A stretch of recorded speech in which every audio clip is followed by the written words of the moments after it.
what happened was the father lined the mom and all of the siblings up against the wall. He shot the mom in the head, shot himself in the head. Dad died, mom survived. So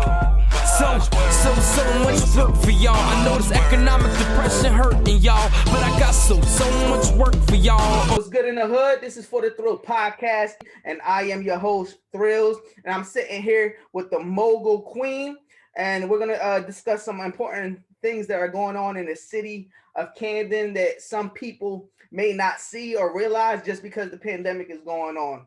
So, Mogul Queen, if you could just introduce yourself and tell the people a little about yourself, and we can lead into the crisis situation. All right, I'm Jernica, also known as the Mogul Queen.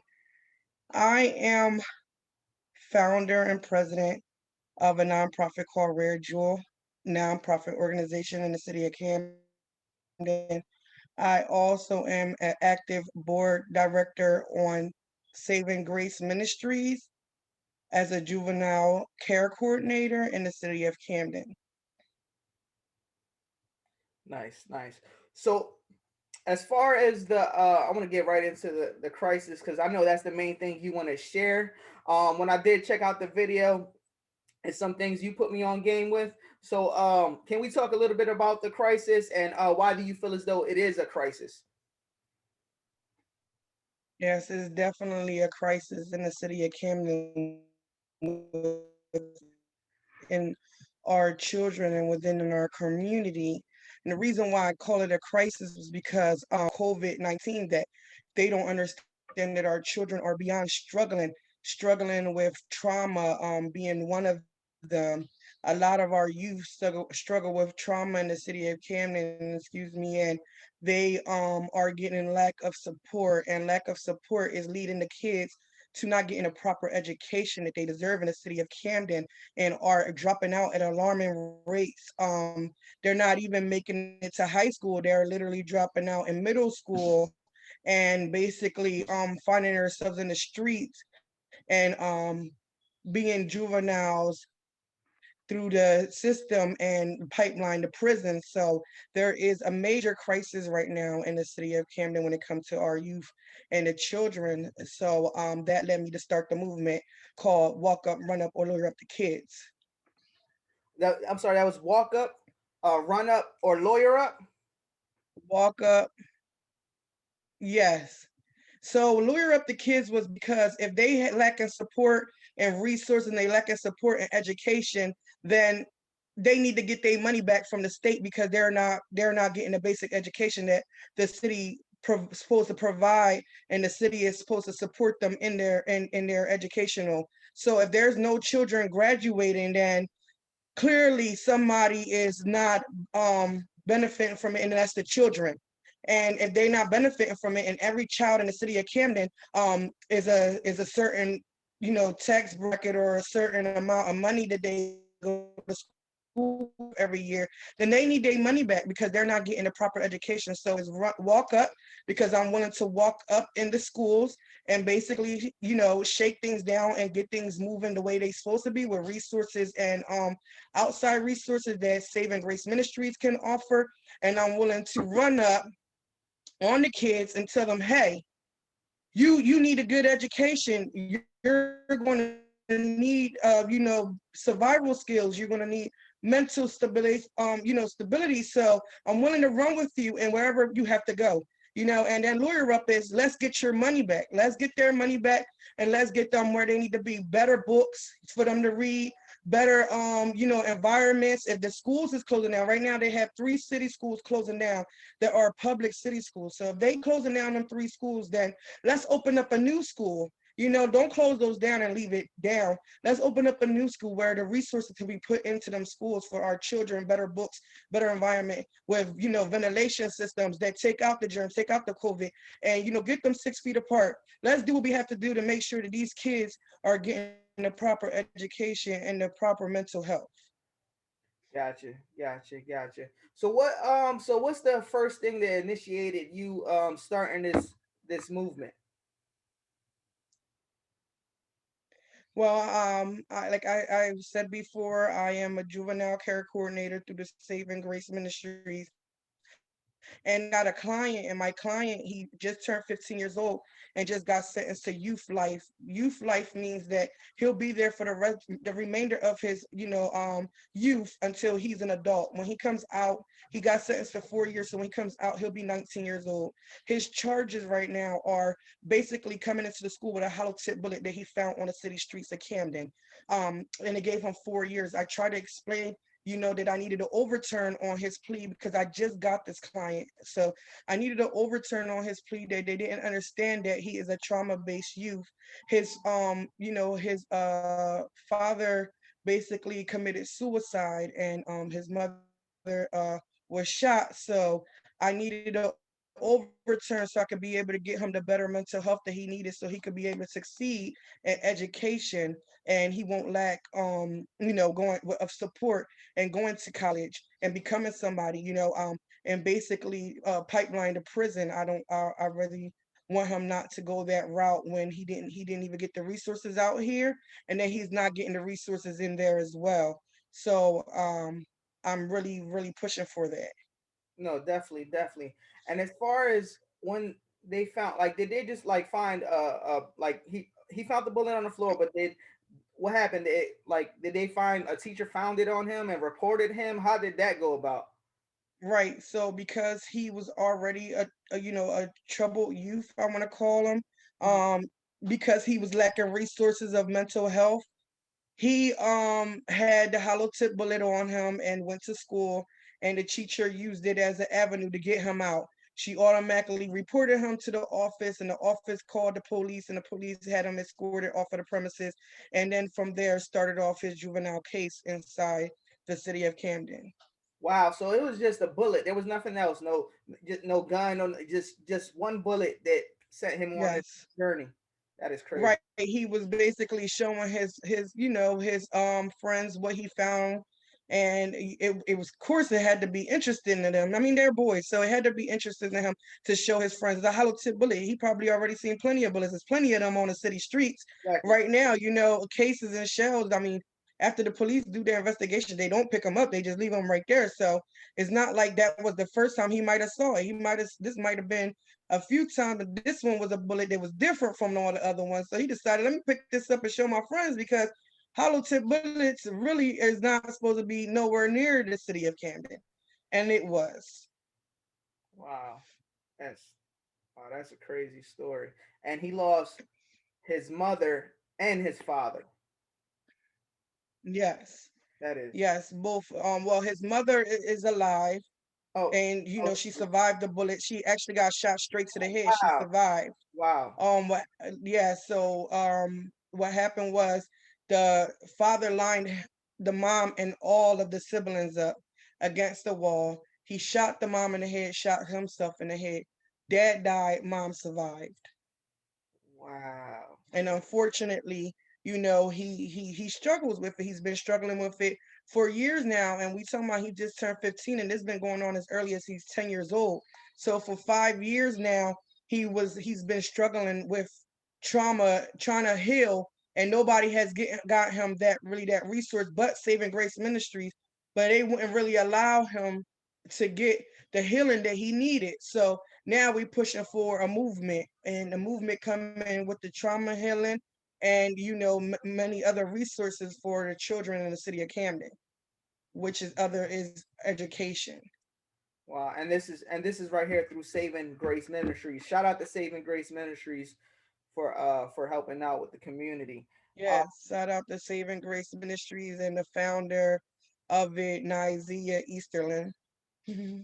Nizer Easterland, that was. Nizia, yes, Nizia Easterlin. Shout out to the founder as well. And you also said you have your own nonprofit organization, correct? I do. I have a nonprofit organization called Rare Jewel. And in Rare Jewel, what we do is we deal with children that have traumatic brain injury related to near drowning. And we also collect and distribute life jackets to the kids 5 and under in the city, and many other places. Um, right now we about to hit our first annual, which would be March 13th um, of 2021. We have a full day, of fun virtually. So if um, they want, they can look on Facebook, which is Rare Jewel, with capital R, nonprofit organization. On Instagram, we on there is rare_jewel313. And just got onto Twitter. So I will forward you all the information so like that you could be able to add it on after the Please do. after Please the do. I can share broadcast. it, and I can add it onto the podcast as well. Wow, it sounds like you got a lot going on right now. It sounds like you got your hands in different pots, doing different Yeah. things for the community. How do you like? How are you managing all that? Yes. Well, I first want to say that the nonprofit came on because I have a child that suffered from a tree. When she was 2 years old, we had went to a hotel pool, and while we were leaving, she was eating a lollipop, and she decided to go over to the pool and lay down and stream the lollipop in the water, and the lollipop went in, so she went in reaching for it and fell in head first Oh and wow. went unconscious. And because she was unconsciously drowning, while we were looking for her, we couldn't find her because she was against the wall. By the time we found her, she was still breathing, but then she passed out because we were basically shaking her up from being faint. My daughter, she had many hospital stays and many surgeries, due to this injury, traumatic brain injury related to her near drowning. So, when it first started, a lot of doctors kept on asking me, like, oh, did she have a life jacket? Did she have a life jacket? And then she have a life jacket. In fact, no, she didn't have a life jacket. So, um, I decided, you know what? I'm gonna go ahead and I'm gonna start this organization. I'm gonna go ahead and tell the people what's going on and what's the dangers of water and pool safety, that their children can drown as little as a bucket of water or large as the ocean. And our children need to be, better equipped for this because a lot of places have swim at your own risk policy. There's no lifeguards as they wasn't at the hotel. So I stepped up and started the organization, and our main focus is to save one young life. So we save one young life by giving out the life jackets to children 5 and under, especially if they have any spectrums or any special needs. We definitely get out life jackets to them. I seen you were when you were doing the video, you were in the hospital. How is your daughter doing right now? Right now she is stable. She was just at ICU a few days ago. She is stable now, and she'll be there for another couple of days while they adjust her medications. And this is a new hospital. I took the initiative to send her to a new hospital. So this is a new hospital, getting to know her, and they're basically addressing her traumatic brain injury. So they're trying, medications, adjustments, and trying to get her in the best shape and health that she can possibly be. Okay, that's good. That's good.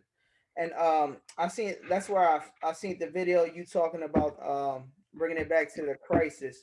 What do you think needs to be done in order to? Honestly, I think they need to pull up every child from every school, including traumatic experiences like targeted mental health. Um, do IEPs. A lot of these kids struggle, so do evaluations on them, include mental health aspect to it, in the assessment, and then we'll be able to group the kids. Okay, this child needs mental health. This child is, academically improved, so we can probably put some resources in place if the child needs it. Okay, this child doesn't have any parents Right. at all, so let's put in some mentors in place, and staff that can help this child succeed in his education, because if it takes a village, then the village need to be present with the child. And that might be every individual child in the city of Camden. So of course we lack mentors as well. So if someone would like to be a mentor, I will, have them reach out to Saving Grace to become a mentor, because it's definitely needed for boys and girls. Voices of encouragement have actually stepped up to help with our women and our young youth. So we really need for our boys to be able to, have somebody that they could just be a support to them and tell them like, hey, look, you need this education. Let's work with you. What you need done, because they don't have any parents. They don't have no lead and support, and that can be a struggle. I mean, I struggle sometimes with my mom, just passing away recently, and I'm an adult, so I could just only imagine how a child would react to not having any parents. No, definitely, definitely.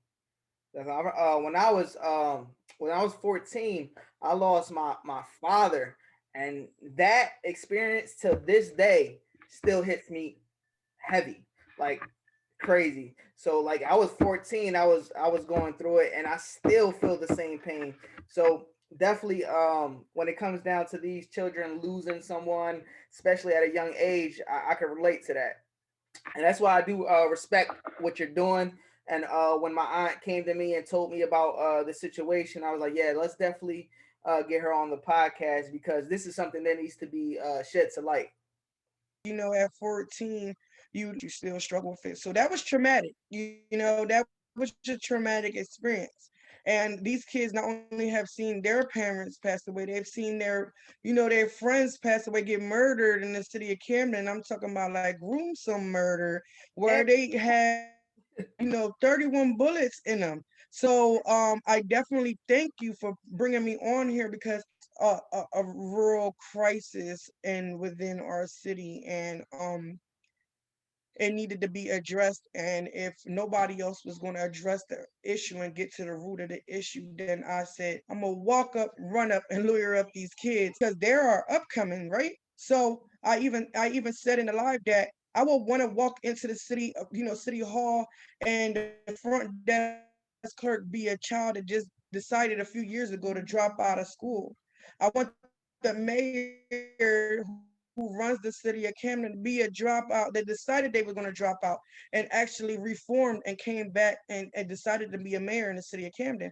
Because we're getting older, and our youth are getting older, but we need somebody that's going to represent us in a good way. And if all of the kids' mental stability is off, then we're really going to be, having a emergency crisis in a few years. Especially now with everything being virtual, we're definitely going to.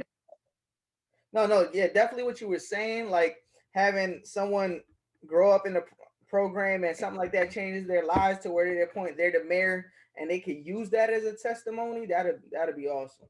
Definitely something like that would be awesome. Like, I have a 17-year-old. He called into the organization saying that, he's 17 years old. He already got left back twice, and he's on the verge of getting left back again because the school that he's attending basically have a lot of rules in place, because it's a charter school in the city of Camden. They have a lot of rules in place, and him being suspended led him to having 20 days absent. That became a major issue for me, because this is a child that showed up every day to learn. Mm. And you said that he has 20 days absent, when in fact he was there And this is all 20 days. this is your son you're talking about. This is another client. Oh, this is another client. And right. So he decided that now he don't want to attend no schools in the city of Camden. He'd rather just go ahead and get his high school diploma and get a job and move forward. So This is the one you said. What is this? The one with insomnia? no. So the one with insomnia is my own child. Okay, got it. This my child my child actually has a diagnosis for insomnia. And I every time he'll get up, and whether it's 9 or 10 o'clock, I would send him to school. He was in uniform, he had a book bag on his back. Sometimes I didn't even have to do that. He'll automatically want to go to school. So when he get there, they'd be like, oh, you came here late. You have to come with a parent. So when I have a special needs daughter, I have to wait until nurses show up so like that nursing can be able to attend to my child before I can come. So they're like, well, he can't come in Like, without a parent. And I'm like, if he comes in late. right. So I'm like, who turns away a child coming ready to learn? My Right. whole thing is that he was in uniform. He had a book bag on his back. Right. Why not let him in? Mm-hmm. No, Why definitely. let him come off of your premises and find somewhere else to go? He could have been down the street from the school, got murdered, Like that's all that's going on. Right. No, He you. could have that very well could happen. Like they said, bullets don't have no name on it, and a person that's shooting can have no aim and shoot the wrong target or the main target. What I'm getting to is that he's in danger from the moment he leaves off of the safe haven of a school, because schools are safe havens. The No, moment he left off of a safe haven, anything could have happened to my child. So then no, you're I right. have my other situation that really made me start the initiative because my oldest child was a straight A honor roll student. Mm-hmm. He was straight A honor roll student to the point where they was like, he's academically smart. He know a lot of technology. Let's move him over to a charter school where he can keep on growing and, possibly go to a college that the charter school offered for them to go to. So, it all sounded great to a parent that, is actually working with their children. Right. So when I moved him over there, he started running into problems and he eventually dropped out of school. So he eventually dropped out of school and from lack of support in school and me being open and telling him, look, like he's going through trauma issues. How can we support him? They basically wanted me to sweep it under the rug and that he still show up performing at his best. Well, how can he perform at his best when there's other kids in there are lacking as well? So they were grouping up, and like, hey, well, we ain't being heard, so let's go ahead and start acting up. So then when he started acting up, he came home and then decided I'm not even going to school no more because now it's too crazy over there. It's messing with my mental health over there. So I'm not even going to go anymore. So he stayed home. And to this day now, he's about to be 19 years old. He still didn't even accomplish his high school diploma, which I set forth to put him in that avenue to get. He was very close, and because of lack of support in schools, he and decided to drop out. Wow. So he went. So He was an that honor roll student. He went from being an honor roll student, and then when he got transferred to this high school, and then the way they were, I guess, teaching or learning, or just the things they were doing in general, kind of pushed him away from. Wow, that's crazy. And what? Okay, so what was the push to make him transfer? I'm talking about. Who transferred? I'm sorry. Go ahead. Well, they came to me like, listen, Miss Jernica, your son, he's straight A honor roll student. He's spelling bee champion. He went to regionals. He went to state on spelling bee competitions. He was good at math. He was passing all state, tests. They was like, listen, Miss Jernica, your son is academically smart. We decided that, we want to move him over to a charter school where he could, keep on excelling and go to college. So I was like, okay. But then when we got in there, his mood started changing and he wasn't acting the same anymore. And when I was trying to reach out for support as a single mother, they didn't have any support for me. So they decided to call DC and PNP. And when DC and PNP came to the home, I'm thinking that they were going to, do resources, give me resources and be able to, get my child back up and running how he was excelling. Well, DC and PNP really supported him in his dropout. They didn't say, hey, you need to go to school. In fact, they started looking at me as a mother. And I'm like, y'all don't need to look at me. I'm a nurse. I'm a nurse. I have my all my credentials. Why are looking at me as a mother and trying to get me as neglect when in fact I feel as though y'all are the ones neglected him because I'm telling y'all what kind of child I just have. I'm telling y'all that there's a mental crisis going on. I'm telling y'all to address these issues and then I'm lacking support. Wow. Again, So now I've been failed by the school and I've been failed by the system. And not only did they fail me, they failed him as a child. Because now to this day, he's 19 years old, going on 19 years old, and he still doesn't even have a high school diploma. So that means that he's lacking in basic education within the city of Camden. They were supposed to be provided to him. Wow, I know. On the video too, you said they were talking about, oh, not having a belt, like something small as that compared to teaching them. If they didn't have a belt, was it they were kicking them out of class and stuff like Right. So that? the charter school, their uniform policy is you slacks, no pants, no jeans. You have to have on slacks. You have to have a belt. You have to have black socks, tube socks. Um, like it came down to there had to be tube socks. If it was ankle socks, you still were being removed. You had to have on black shoes, all black shoes. You couldn't have no white, no nothing. So this charter school came down to be more so a military school. So if you showed up there with no belt, you couldn't engage in your curriculums for the day. You would have to be put inside a room until your parent came to bring you a belt, or lack thereof, you just stay inside the classroom all day until you go home and try back the next day with a belt. Wow, so he could be fully dressed if he doesn't And have it that came belt. down to the socks as Send him, well. send him away. Like he could be fully dressed, the slacks, the button up, everything. If you don't got that belt, he got to. Right. If they don't have the belt, He they can't. had to go. He's If not it allowed. was a different color belt, they have to go. Because it came down to black belts. So if you had a brown belt, you still have to go sit down until your mom brought you a black belt.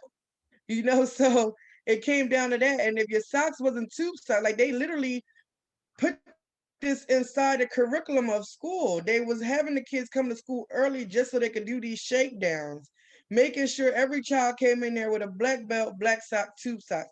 If you wasn't, you was easily removed. You know how hard that could be for some children that struggle with lack of support from Right. their parents not being home because they've been murdered, and Wow. then they getting what they could get. So if their socks is not black, let them in. Right. They had socks on. They could not have no socks on at all.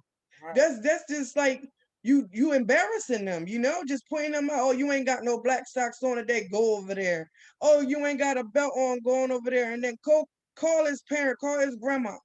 Some kids don't even want to bring that to school. This is supposed to be a safe haven. No. Why would you put them on blast like that they live with their grandma? Some of them might not want them to know that. Because I remember when I was growing up, when I got to school, I wanted to be a different person. I wanted to be Mogul Queen. I wanted people to know me for my pageants and for the light. I didn't want them to know me for anything else. I wanted them to know me for the light. So when I came to school, I came to perform at my best. Right. And experiences was with me that I didn't get my high school diploma till 13 years later. So I just got my high school diploma in 2015. And then I excelled and went on to nursing school and became a nurse and started my nonprofit, and I kept on moving forward. But I was one of them kids that pushed myself to move forward. Right. You know what I'm saying? Because it comes down to that I end up getting the strength from my kids to move forward. But some kids feel like there's nobody in their corner at all. And let's just stop it right there before it gets out of control. If it's going to be that issue that it comes down to you want to have military rules, then let's just remove all the children from there, especially our traumatic children that has been through trauma, and then y'all can keep on with whoever wants to be involved into the school. But I need them to pull out all my children that have mental health and need grief counseling and trauma. They can be even productive, like what you were saying in that video. You're like they can have belts for the students, or they can have socks for the students, because like you said, some people might not be able, parents might not be able to provide. Like sometimes you might they're using sibling socks or hand me downs. So maybe the school should take a productive stance and provide the belts, provide the socks, provide a tie, and that could go a long way, and the parents will be more appreciative of something like that. Right, a loaner, a loaner for the day. Right. Loan me a belt for the day. You know what I'm saying? Like that school too has like a point system where they gain like money or whatever like that. Like play money deducted from their play money. Hey, we had to provide you with a belt. Take off 100 points. But what it comes down to is a lack of a belt and a lack of socks will get the kid not want to go to school. anymore, and then they can't even provide themselves with a pack of socks or a belt because they provide for themselves this resource that could be easily handled. Comes from the city schools to a charter school, they actually increase the money for taking their children. So as far, let's say if you were sitting in the seat of like we'll say the higher ups, was what would you do? What would you take the stand and do if you had the control? I was a higher control. I would start in basically going into the files. Let me look at my dropouts that I had over the last year or so, because if they dropped out after, a year or so, then that means that they very well fit in that gap of 15 going on 16 to 18 years old. So let me go look back to the kids that I know dropped out and basically say, hey, I want to review your educational case, of your lack of education, and be able to provide you some new resources that may get you that high school diploma. So I would start there and get them that, get that roster going up. Then I'll start with my IEP kids. Okay, let me see the kids that have IEPs and the kids that been denied, because they've been denying kids with IEPs too. So let me see the kids that been denied IEPs and kids that have IEPs. And let me go ahead and just provide them that resources that they need and implementing the mental health part too. And then I'll go to my academic kids and provide them resources that that they may need, because they're academically growing and academically smart to keep on moving forward, don't mean that they not lacking support as well. So it comes down to that I have to group these kids up.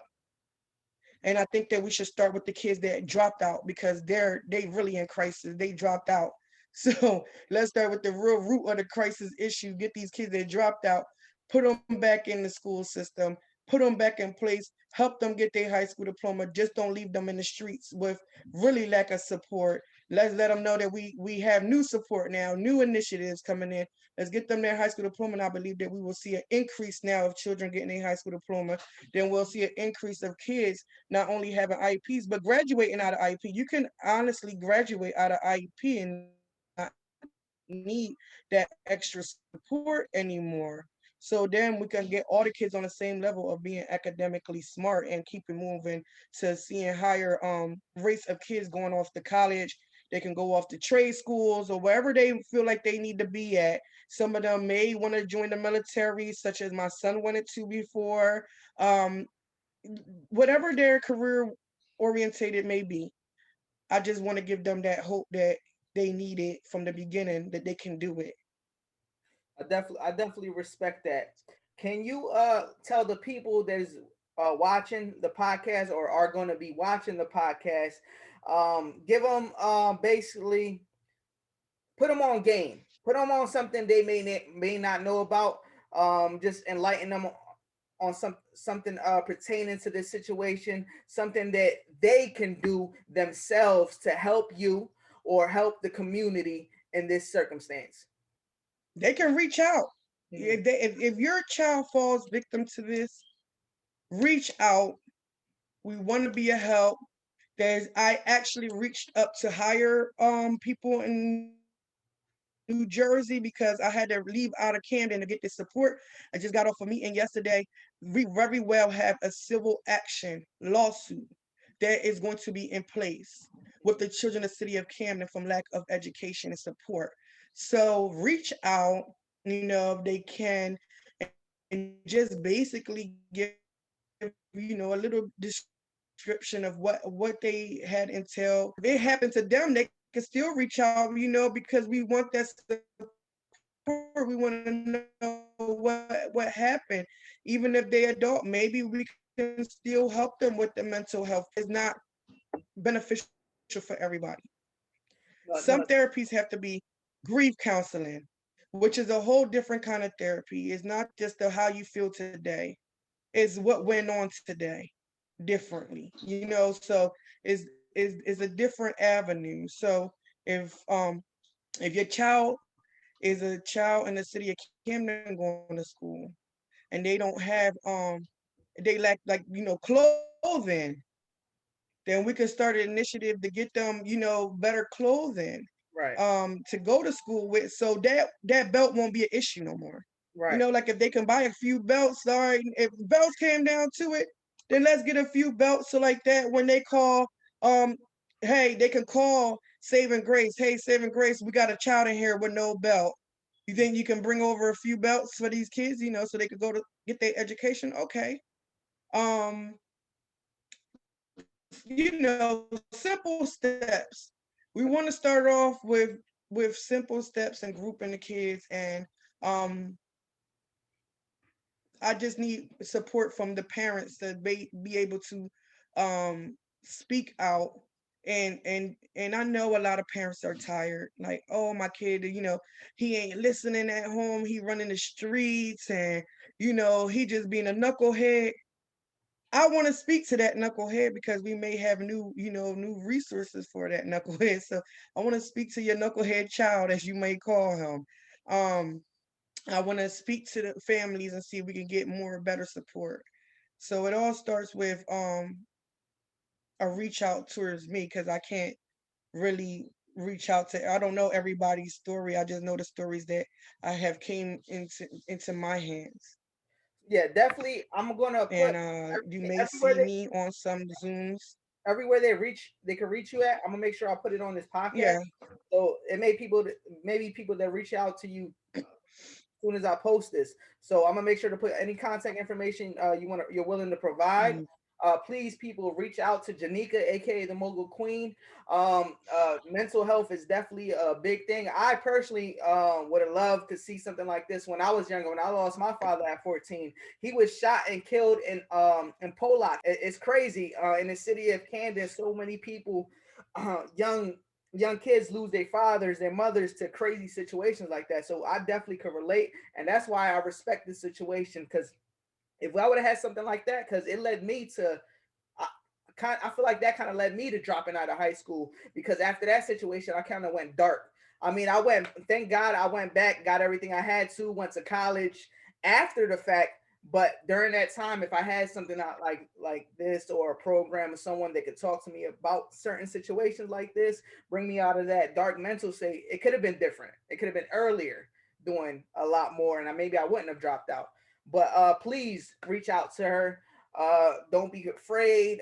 Mental health is serious. She's definitely, you see, she's here, she's on here talking, and she's willing to share her experiences, as well as take in and talk to your kids about theirs. Jernica, this is definitely dope. Again, I respect this, and I appreciate you being on For the Throw podcast. Thank you for giving me this space to talk about it. Because we have the people that think that I'm trying to take jobs from underneath people, and I'm not. I'm holding people accountable for what they were supposed to be doing from the beginning. Right. So that's just all I'm saying, because I have 6 children of my own, one being special needs. I don't want to take everybody's job, because I can't do everybody's job. Right. Where I'm at, I'm already comfortable where I'm at, and that's helping the youth and helping these juveniles through the juvenile justice system, and helping traumatic brain injury children recover from near drownings. So I just wanted to say that I'm not trying to take nobody's job, and I'm not trying to get anybody fired. I'm trying to hold people accountable. So if you're one of those people that need to be stepping your game up, then step up, because I'm on a movement, and this movement already went to higher ups. Right. And you know, and it could be changed very fast if we start working right here where we're supposed to be working at right from the beginning, and getting things moving right from the very beginning. And I also want to say that Saving Grace Ministries is a very big art organization. She has the juvenile justice part. She has special needs part, where she has a coordinator that handles with all aspects, all children that have a lot of disabilities, Can you and she also does a lot of other things too. Can you send me all the information if I can put that on up? Yes, I would definitely give you. Before we can share Yeah, that. so check her out. Check her out. She definitely could use some support from parents. A lot of donations need to come in, because She has stories for days. She has stories for days about a lot of children in the city of Camden and what she witnessed out there just trying to recover these children that have suffered from trauma. You know, she has laid down in them classrooms, literally on the floor with children, why they cried out their heart and why are they, you know, crying out their heart to her. So you know, let's just wrap her around as well and try to get her the support that she definitely needs to keep on moving forward with her whole I would say initiative, because she's been doing it for 10 years now. But this is the beginning of recovering all children. Well, I would actually love So to have her on as well. thank If we you. could get her on the podcast, that'll be awesome as well. And I do like I really respect this and I appreciate you shedding light on Yeah, this. sure. Definitely thank you for coming on the podcast. You're And welcome. You definitely welcome. And you know, like I said, it's a crisis. It's a crisis, a very, very bad crisis right now with the children in the city of Camden. Let's walk up, run up, and lure up these kids together. I can't do it alone. you heard that, y'all. Walk up, run up, and lawyer up. Again, I'm here with Jernica, uh, also known as the Mogul Queen. She's looking for positive impact. So let's make it happen. Let's help out the city, the community. Let's build, let's grow. So much work for y'all. I know this economic depression hurting y'all, but I got so much work for y'all.